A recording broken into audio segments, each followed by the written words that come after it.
منصور دوانقی نے رات کا وقت تھا، امام جعفر صادق کے گھر کو آگ لگوا دی۔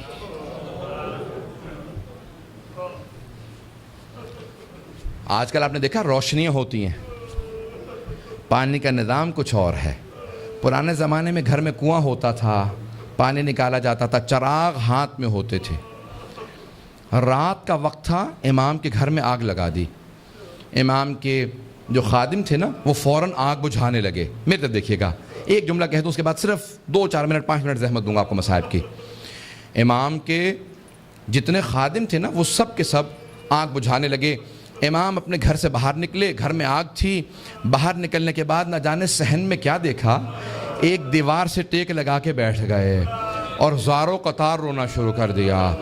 امام روتے جاتے تھے، خادم آگ بجھا رہے تھے۔ ایک خادم رکا، فوراً دوڑتا ہوا امام کی بارگاہ میں آیا کہ مولا کیا بات ہے، نہ آپ آگ بجھانے میں مدد کر رہے ہیں، نہ گھر سے باہر جا رہے ہیں، ایک طرف بیٹھ کے روتے چلے جا رہے ہیں، مولا کیا بات ہے، مجھے سمجھائیے کیوں اتنا رو رہے ہیں۔ کہا کہ مجھے شام غریبہ یاد آ گئی، مجھے شام غریبہ یاد آ گئی۔ کہ مولا اس وقت شام غریبہ کیوں یاد آئی ہے؟ مولا نے اپنے خادم کو مخاطب کر کے کہا، تو دیکھ رہا ہے میری بیٹیاں سر پہ برقعے سنبھالے، کبھی صحن میں اس طرف سے ادھر جاتی ہیں، کبھی ادھر سے ادھر جاتی ہیں، کتنی پریشان ہیں۔ جب میں نے اپنی بیٹیوں کو صحن میں دوڑتے دیکھا مجھے میری پھپھیاں یاد آ گئیں۔ کہا مولا کیوں؟ کہا نہ میرے جد حسین سر پہ موجود تھے، نہ میرے چچا عباس موجود تھے، نہ علی اکبر سنبھالنے کے لیے تھے، نہ قاسم، اور سید سجاد میرے دادا بیمار پڑے تھے۔ جب خیموں میں آگ لگی ہر بی بی تڑپنے لگی، کبھی اس خیمے سے اس خیمے میں، کبھی اس خیمے سے اس خیمے میں۔ کہا جب ایک مرتبہ سارے خیمے جل گئے، امام سجاد کے خیمے میں آئے، مولانا پیش کر چکے، میں شام غریبہ نہیں پڑھوں گا۔ کہا مجھے شام غریبہ یاد آ گئی۔ عزیزان گرامی، میں صرف 2 روایات پیش کرنا چاہ رہا تھا۔ پہلے مولا نے کہا مجھے شام غریبہ یاد آ گئی۔ دوسرے، جب ایک مرتبہ عاشور کا دن تھا، امام کے گھر کے اندر عجیب و غریب عالم ہے، امام بیٹھ کے رو رہے ہیں۔ اتنے میں کچھ شیعہ آئے، کہا مولا کیا بات ہے اتنے محزون ہیں؟ کہا حکومت اعلان نہیں کرتی آج عاشورہ ہے، میرے جد حسین کی مجلس کا دن ہے۔ وہ جو شیعہ آئے تھے ان میں سے ایک نے کہا کہ مولا آپ کو مجلس کریں گے؟ امام نے کہا ہاں۔ کہا تمہارے بابا مرثیہ کہہ دیا کرتے تھے، اشعار کہتے تھے، تم بھی شعر کہتے ہو؟ کہا ہاں مولا۔ کہا میرے جد حسین کی شان میں کوئی شعر کہا ہے؟ کہا جی مولا۔ کہا ذرا کچھ مصائب کے اشعار سنا دو، آپ بھی دوڑے پڑتے ہیں نا۔ امام نے کہا ہاں ذرا کوئی مصائب کا بند سنا دے۔ کھڑا ہوا پڑھنا چاہتا تھا، امام نے کہا رک جا، ابھی نہ پڑھنا۔ ایک مرتبہ ایک امام نے خادم سے کہا ذرا یہاں پردہ کھینچ دے۔ پردہ کھینچا گیا۔ امام نے خادمہ کو آوازی ذرا میری ماں سے کہنا مجلس میں آ جائے۔ امام کی والدہ کا نام جانتے ہیں نا سب، حضرت ام فروا، سب جانتے تھے امام کی والدہ حضرت ام فروا ہیں۔ امام نے خادمہ کو آواز، میری ماں سے کہہ دے میرے جد کی مجلس ہو رہی ہے، مجلس میں آ جائیں، میری بیٹیوں کو آواز دے دو، میری بہنوں کو بلا دو۔ سب پردے کے پیچھے آ کے بیٹھ گئے۔ امام نے کہا اب مصائب شروع کر دے۔ اس نے مصائب پڑھنا شروع کیا۔ جب مصائب پڑھ رہا تھا، روایت کے الفاظ میں نے خود پڑھی ہے، مستند روایت ہے، بڑے بڑے علماء فقہا سے سنی ہے۔ مصائب پڑھتے پڑھتے ایک مرتبہ اس نے آواز سنی کہ امام کی والدہ کے بین کی آواز آ رہی ہے۔ حضرت ام فروا بین کرنے لگی، ہائے میرا جد مارا گیا، ہائے حسین مارا گیا، بین کرنے لگی۔ اب امام صادق سے برداشت نہیں ہو رہا تھا، آنسو بہ رہے تھے، ریش تر تھی، امام نے امامہ اتار رکھا تھا، تڑپ رہے تھے۔ وہ جو مصائب پڑھ رہا تھا نا وہ امام کی والدہ کے خاندان سے تھا۔ اس نے مخاطب ہو کے کہا اے ام فروا، اگر آپ زیادہ روئیں گی نا تو آپ کا بیٹا جعفر صادق آپ کو دلاسا دینے آئے گا، آپ کو سینے سے لگائے گا، آپ کے آنسوؤں کو صاف کرے گا، آپ کی چادر کو سنبھال کے رکھے گا۔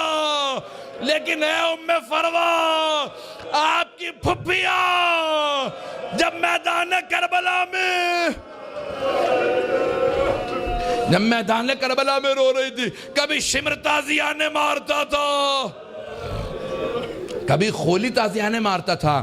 بس بھئی اجرکم اللہ، میں تمام کر دیتا. ایک مرتبہ روایت کے الفاظ یہ ہیں، سارے مدینے والے امام صادق کے دروازے پہ جمع ہو گئے. نہ جانے کیا ہو گیا، اس بلند آواز سے سب رو رہے ہیں. سب دروازے پہ آ گئے.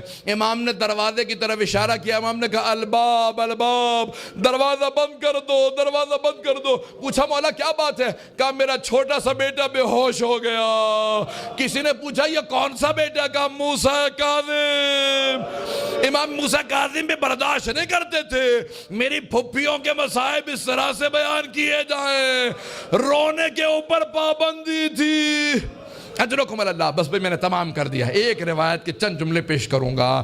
آج کس کو پرسہ دیں گے؟ آپ نے امام صادق کی مجلس رکھی ہے نا، دو اماموں کو پرسہ دیں گے. ایک 12ویں امام علیہ السلام کو پرسہ دیں گے، اور ایک اس امام کو پرسہ دیں گے جس کا جنازہ پل بغداد پہ پڑا رہا. امام زمانہ کہتے ہیں میرا سلام و میرے جد موسیٰ کاظم پہ، کہ جس کا جنازہ اٹھانے کے لیے 4 مزدوروں کو پیسے دیے گئے.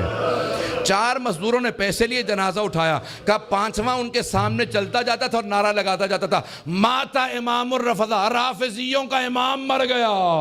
کہا جب پل بغداد میں دھوپ میں لاشا پڑا تھا امام رضا پہنچے. کہا ہٹ جاؤ میرے غریب بابا کے لاشے پہ، میں مدینے سے آیا ہوں. آج ذرا مل کے کہیں گے اے مولا آپ کو پرسہ دینے آئے. کس کا؟ صادق آل محمد آپ کے بابا کا. پیش کروں؟ آخری جملے سن لیجئے. بس بھئی منصور دوانقی ملعون نے امام کو زہر بھیجوایا. کیسے دلوایا؟ جب ایک مرتبہ سادات حسنی کو گرفتار کرنے لگے، 60 سے زیادہ ایک مرتبہ سادات کو گرفتار کیا. امام کے کان میں آواز پڑی. محلہ بنی ہاشم اکٹھے تھا نا، سارے بنی ہاشم اکٹھے رہتے تھے. امام کے کانوں میں آواز گئی. کہا ارے ان سادات حسنی پہ اتنے پہلے ظلم ہو چکے ہیں، دوبارہ انہیں قید کیوں کیا جا رہا ہے؟ امام اپنے گھر سے باہر نکلے. سر پہ امامہ نہیں تھا، پاؤں میں نالین نہیں تھے. بڑی تیزی سے آگے بڑھتے ہوئے امام نے روکنا شروع کیا. کہا رک جاؤ. سب کے ہاتھوں میں زنجیریں تھی، پاؤں میں بیڑیاں. بنی عباس کی فوج تھی، سب کو دستگیر کر کے گرفتار کر کے لے جا رہی تھی. امام نے کہا رک جاؤ.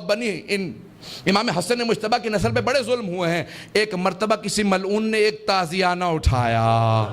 تازیانہ اٹھانا تھا، امام کی پشت پہ تازیانہ مارا. امام کا کرتا چاک کیا اور دوبارہ 2-3 تازیانے مارے. امام زمین پہ آئے. اس وقت امام بزرگ تھے. بس میں اس سے زیادہ نہیں پڑھ سکتا. امام نے پلٹ کے ایک مرتبہ ایک جملہ کہا کہ ہم نہیں چاہتے ہمارے جد کے حرم میں خون بہایا جائے، اس لیے ہم اپنے شیعوں کو جنگ کی اجازت نہیں دیتے. تم اس بات کا ناجائز فائدہ اٹھاتے ہو. ایک مرتبہ کسی نے کسی تازیانے کے اندر زہر ملایا. بس امام کا جو زخم تھا اسی زخم کے اوپر تازیانہ لگا. امام نے آواز دی مجھے میرے گھر واپس لے جاؤ. ایک مرتبہ سارے بیٹوں نے اٹھایا، امام کو گھر لے گئے. اب میرے طرف دیکھیے گا، میں آخری جملہ پیش کر رہا ہوں. میں نے مصائب تمام کر دیا. مولا آپ کے بیٹے آپ کو اٹھا کے گھر لے آئے. ایک بیٹا بار بار رخسار پہ رخسار کو رکھتا تھا، بار بار کہتا تھا میرے بابا کو پانی پلا دو ذرا، مولا کربلا میں آ کے دیکھے.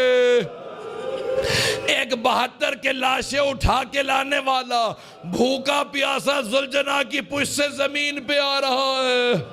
الا لعنت اللہ علی القوم الظالمین وسیعلم الذین ظلموا ای منقلب ینقلبون. بس بھی وقت نہیں تھا کہ میں تفصیل سے پیش کرتا. ہاتھوں کو بلند کریں گے، 2 جملے دعا کے پیش کروں گا. پروردگارا، واسطہ امام جعفر الصادق کے اس تابوت کا بڑی تعظیم سے اٹھایا گیا. ہزاروں کا مجمع تھا، سب کاندھا دینا چاہتے تھے. ہاتھوں پہ تابوت چل رہا تھا کہ ایک مرتبہ جنت البقیع تک پہنچا. امام موسیٰ کاظم علیہ السلام نے بڑی تعظیم سے شان و شوکت سے کہا ہٹ جاؤ، میرے دادا کے پہلو میں میرے بابا کی قبر کو تیار کرنا. بڑی تعظیم سے قبر مطہر میں اتارا گیا. میرا دل کہتا ہے کہ امام صادق بہت رو کے کہتے ہوں گے اے میرے بیٹے موسیٰ کاظم، آج بڑی تعظیم سے مجھے تو دفنا دیا، لیکن میری نگاہوں میں آج بھی میرے جد حسین کا لاشا ہے کہ میرے دادا سید سجاد لاشے کے ٹکڑوں کو کیسے جمع کر رہے تھے. پروردگارہ، سید الشہداء کی عظمتوں کا واسطہ، امام صادق کی عظمتوں کا واسطہ، دنیا میں امام زمانہ کا ظہور میں تعجیل فرما، ظلم کا خاتمہ فرما، داعش کو طالبان کو غارت فرما، آل سعود کو آل یہود کو غارت فرما، مومنین کی حفاظت فرما. ربنا تقبل منا انک انت السمیع العلیم بحق محمد وآلہ الطیبین الطاہرین المعصومین.